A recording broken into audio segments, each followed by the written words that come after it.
Hello dear viewers, and welcome back to our channel, where we explore not only the dazzling world of royal engagements and fashion, but also the deeply personal, sometimes heartbreaking stories that quietly shape the soul of the monarchy.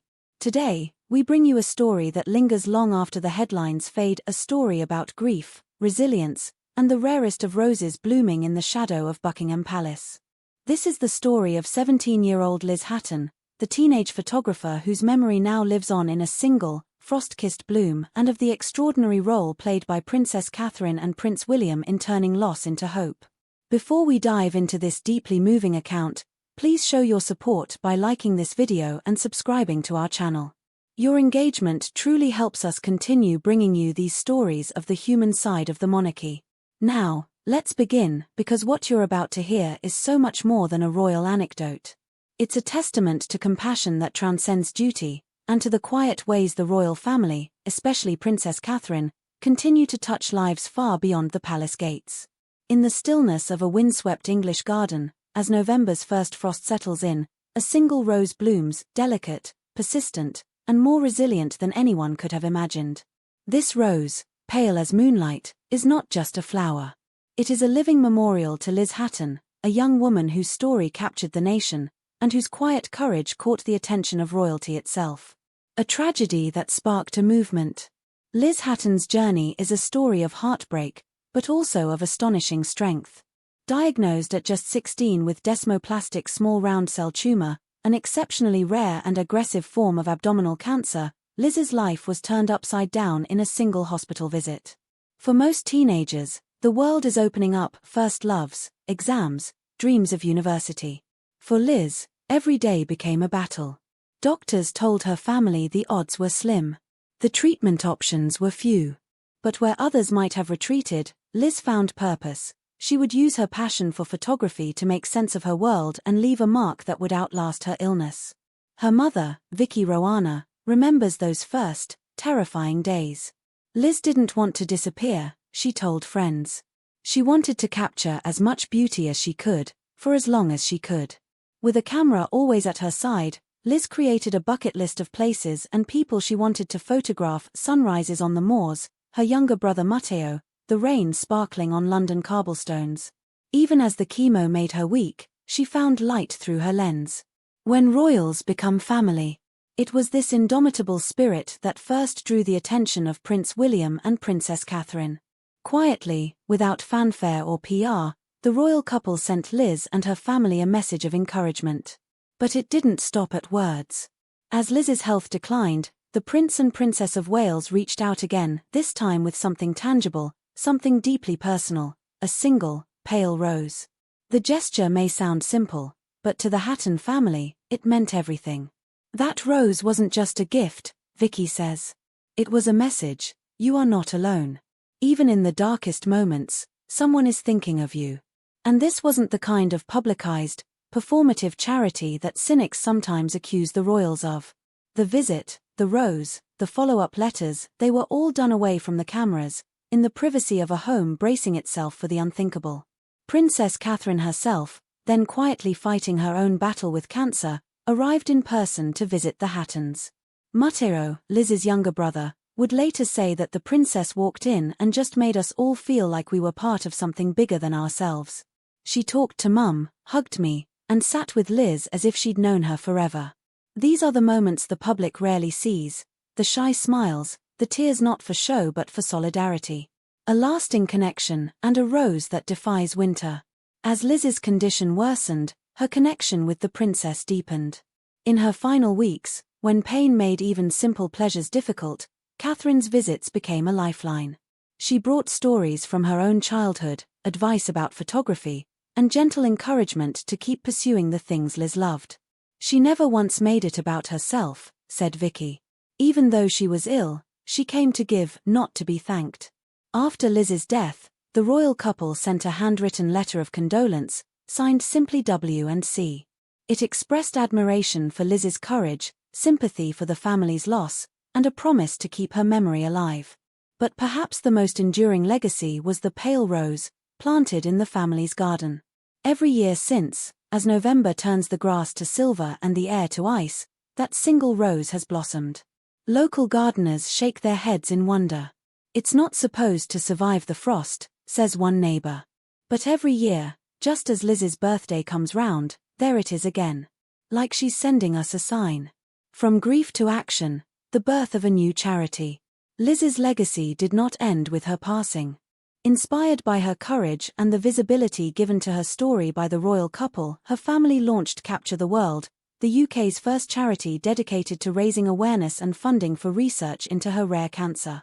In its first 6 months, the initiative raised over $163,000, with donations pouring in from across Britain and beyond. Many cite the quiet endorsement of William and Catherine as a driving force. But for the Hattons, the real impact is more personal. They were invited to Princess Katherine's annual carol service at Westminster Abbey, and later to a private garden party at Buckingham Palace, a gesture the family describes as deeply meaningful, not just symbolic.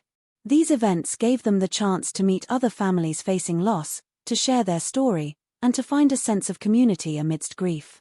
She was still taking pictures, the unseen side of royal compassion. What makes this story resonate so deeply is the way it contrasts with the sometimes impersonal world of royal protocol. Here, in private, Princess Catherine became more than a future queen, she became a friend, a confidant, a fellow traveler on the road of suffering and hope. During one visit, as Liz lay quietly with her camera beside her, Catherine told her, "It's not about the perfect picture. It's about seeing the world through your heart. Your photos matter, Liz, because you see things others miss." Even in her final days, Liz was still creating art. 5 days before her death, she completed her last series, Images of the Pale Rose, Sparkling with Morning Dew. Those photos now hang in a special exhibition at Lamrook School, her alma mater, and have inspired a new photography award in her name. The ripple effect, how one life changed many. Since news of the Hatton family's experience broke, messages of support have flooded in, not only from royal fans, but from strangers touched by the compassion of Catherine and William. For some, it's proof that royalty can still matter in a modern world. For others, it's a reminder of the unique power of quiet kindness, of showing up when it counts most. Matteo, now a teenager, remembers his sister not for her illness, but for the doors she opened. "If it wasn't for Catherine and William, we wouldn't have met Rankin, or been invited to Windsor, or seen the inside of Buckingham Palace. But most of all, we wouldn't have felt like Liz was part of something bigger. The rose," he says, "is just the outward sign of a much deeper bond. A princess's own battle." There's another layer to this story that makes it almost unbearably poignant. While Catherine was comforting the Hattons, she was quietly fighting her own health battle. News of her preventative chemotherapy would not become public for many months. But those who were there recall a princess who never once let her pain show. Instead, she used her own experience to offer comfort and empathy, a gesture that, in hindsight, feels even more extraordinary. For viewers who have faced their own battles, whether with illness, loss, or grief, Catherine's story is a reminder that no one is truly alone. That even those in the brightest spotlight carry burdens hidden from view. Society reacts, from the press to the people. It's not often that royal stories cut through the cynicism of the tabloid cycle. But this story, quietly confirmed by palace insiders and reflected in the changing tone of royal coverage, has been different. Newspapers from the Times to the Mirror have commented on the new style of compassion embodied by the Princess of Wales. Online, forums once known for snark now host threads of gratitude. "If this is the future of the monarchy, maybe we're in good hands," one commenter wrote. The ripple effect is tangible, more families coming forward with stories of quiet royal support, more charitable initiatives in memory of young cancer victims, more attention paid to rare diseases often ignored by big charities. The rose as symbol, a new chapter in royal philanthropy.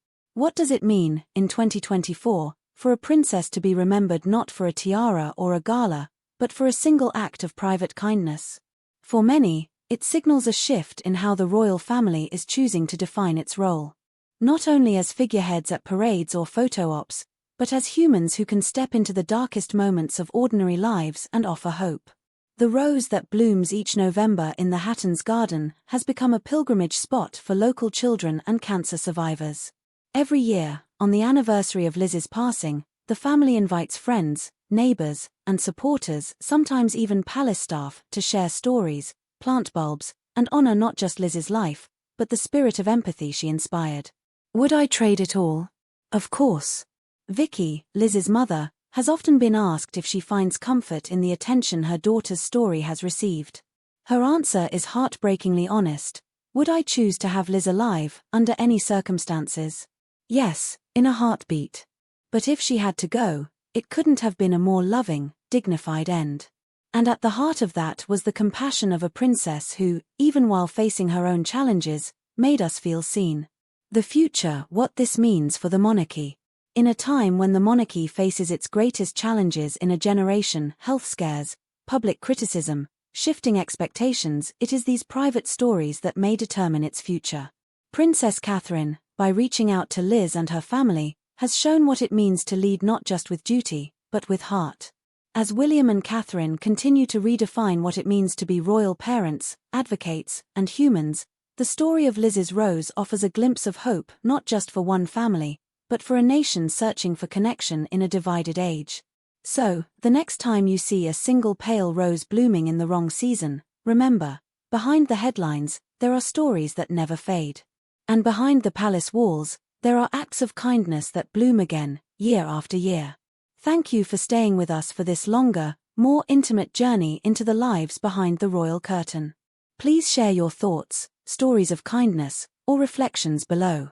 If this story touched you, don't forget to like, subscribe, and join us again for more royal updates, where we always strive to bring you the truth, the whole story, from crown to garden gate.